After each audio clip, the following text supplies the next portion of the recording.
Good morning. I'd like to say hi to my YouTube subscribers, and I'm at the Columbia and Susquehanna HO Model Railroad in Columbia, Pennsylvania. And this general area here I'm going to show you is a quarry that started about a year ago and almost to the date. And this project is pretty much completed now. And I'm just going to take you through a walkthrough, and then we're going to talk a little bit about other things that are happening at the Columbia and Susquehanna HO Model Railroad. We're going through a rewiring phase, changing from one old version of Digitrax to a new one, and we'll show you all the different kinds of things that are going on there.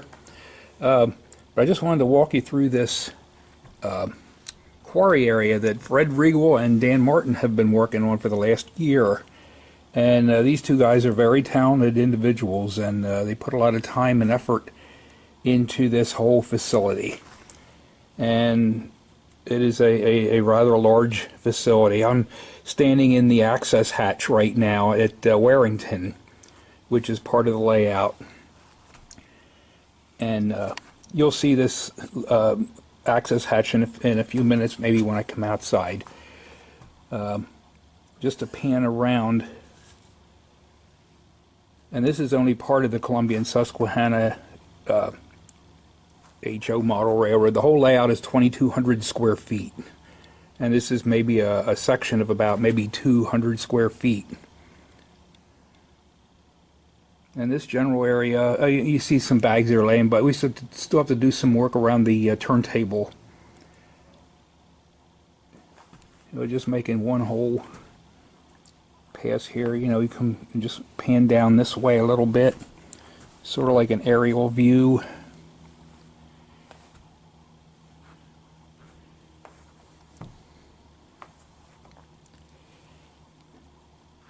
And the intricate work that they put in roads and such.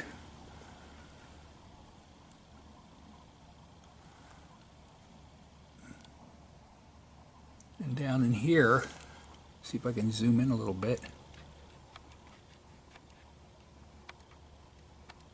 is the quarry area. And up here on top is an avalanche shed that is on our Reading branch line. And Dan Martin, one of the guys, is originally from Oregon, so he's used to the mountainous areas out west, and he's done a very nice job of modeling mountains, him and Fred. And there's a nice old fire extinguisher in the corner. That's not part of the layout. But I know they added all these conveyors and everything, and it's pretty much like a real quarry facility. This street here leads into the town. There's a building missing right there at that square. There's a 4-story building that will go there. Fred took that home. He's putting in floors that are lit, and he's putting in an elevator shaft also that'll go up and down. Okay, this here, now I'm on the outside of the quarry area. And you're seeing some of the rocks that are along the outside edge of the layout. Here's the quarry from the aisle. What people would see right up inside the door coming up the back steps.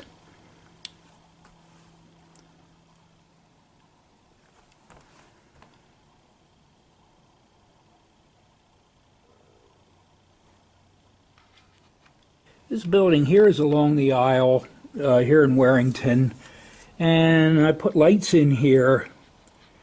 You can see the people working. This is called the Christ Cross Company, and I do this in honoring the Lord Jesus for all the inspiration that He's given us, and He watches over us every day and what we're doing here.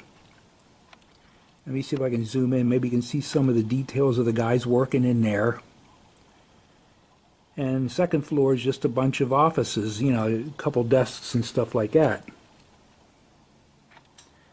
And this building here is right up from the quarry. As a matter of fact, it's right across the tracks from where you go into the quarry. Okay. Now we just come up along the town here. This is our Roadkill Cafe up here, which also has lights in it now. And I don't know if you can see it, that try our squished squirrel.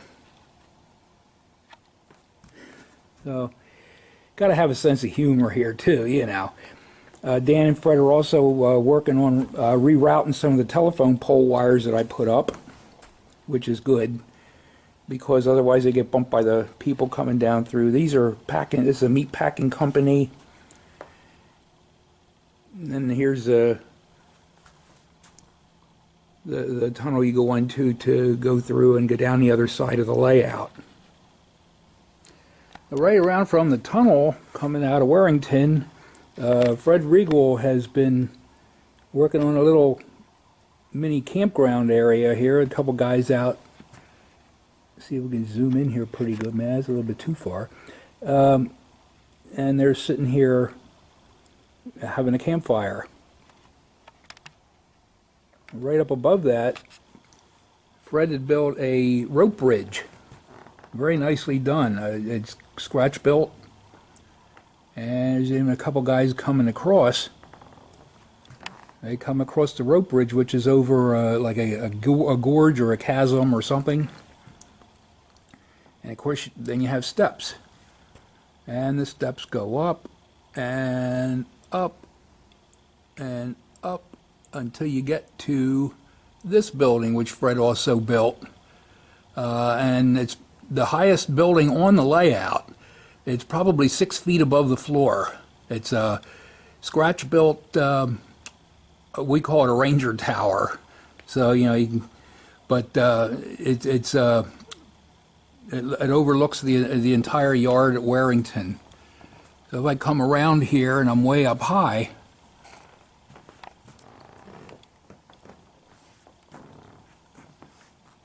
you can see how far up above maybe that we are above the layout.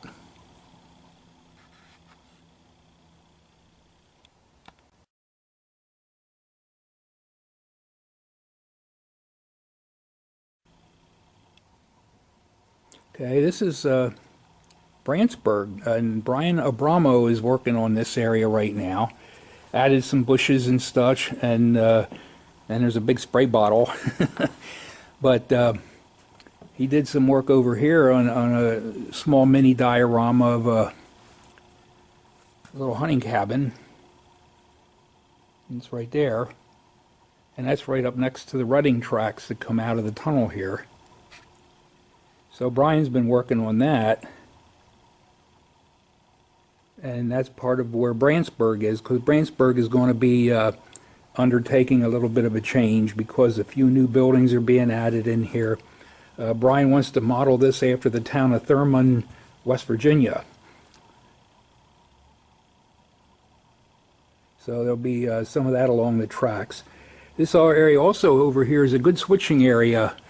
If you ever heard of John Allen with his time saver, this general area, the track work layout is almost like that. Has a passing siding, has some industry sidings and all, where you can move cars around and just spend hours here just doing that. I'll move on now to another room that you don't even see on the layout. It's not even in the layout room, actually.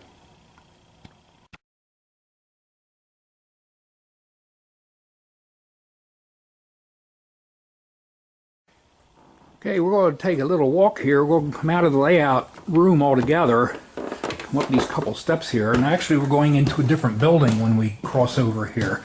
This is the manse next door. It's coming back through, turning to the left, and this is our much more organized storage room. And we have all kinds of scenery stuff and all kinds of goodies and cabinets full of paints and ballast and anything you can think of. And that's all right here in this back room. So whatever we need we might be able to get, but we'll see. Still need some more work.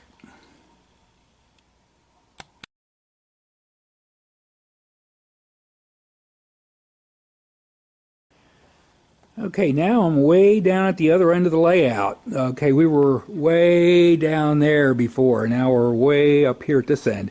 This is one of the areas where they're running wire under the layout. Our layout is now going to have 4 power districts.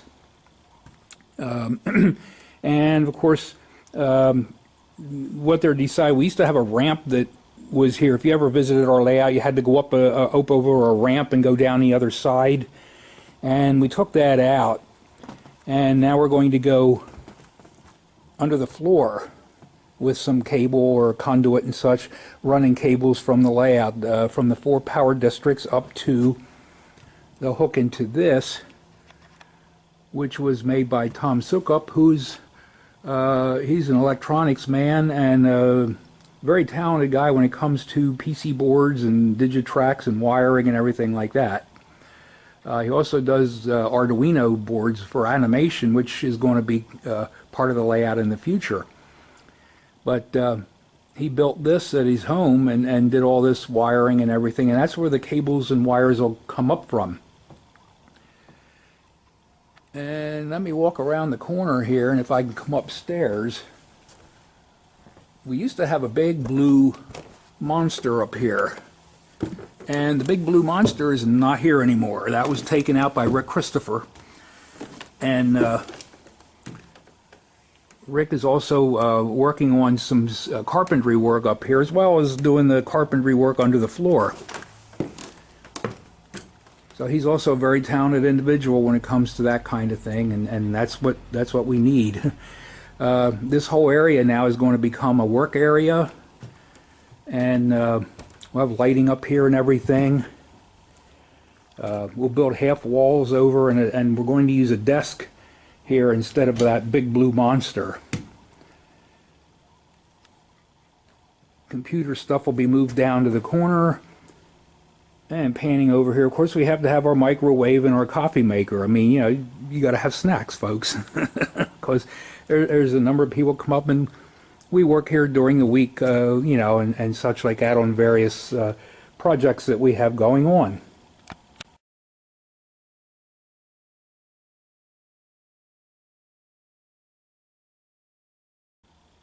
Now, if you recall, remember I was standing in a lift out. Well, this is the piece of wood or whatever that's going to go in that lift out space. And if you remember, there was a road coming out of the town. The road actually matches up with this, and then it goes into a tunnel that goes underneath, and it goes underneath the railroad yard. This I sort of got the idea from up in Reading, PA, where the streets and all go under the yard rather than on bridges and stuff over top. So I figured I'd do a little modeling of that. And I put a couple buildings up here on the top, and the railroad yard itself would be behind these tanks that you'd see here from this oil company or whatever. And I'll bring that in here. And this building here, and I'll walk around this. This little building here I had to scratch build. So you know me, I like to scratch build buildings.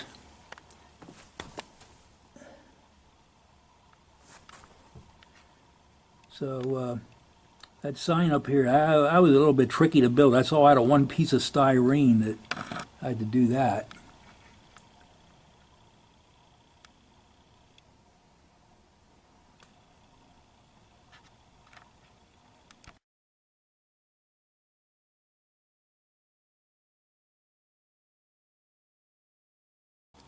And now I'm up on the balcony again, just looking over the layout from up here. If you're interested in becoming a member of the Columbia and Susquehanna Model Railroad, we invite you to join. Check out our Facebook page, which it's under Columbia and Susquehanna Model Railroad. And, you know, feel free to contact one of the members and any of the administrators on the website, on the Facebook page or whatever, and we will be glad to, you know, maybe set up a time when you can come to visit, talk to the guys and see what you think. And everybody's more than welcome. We're looking for any new members that would like to join our group. So for Tony Segro and at YouTube, I'm signing off right now. Hopefully we have more videos in the near future and that they won't be so far apart. Have a good day. Thank you.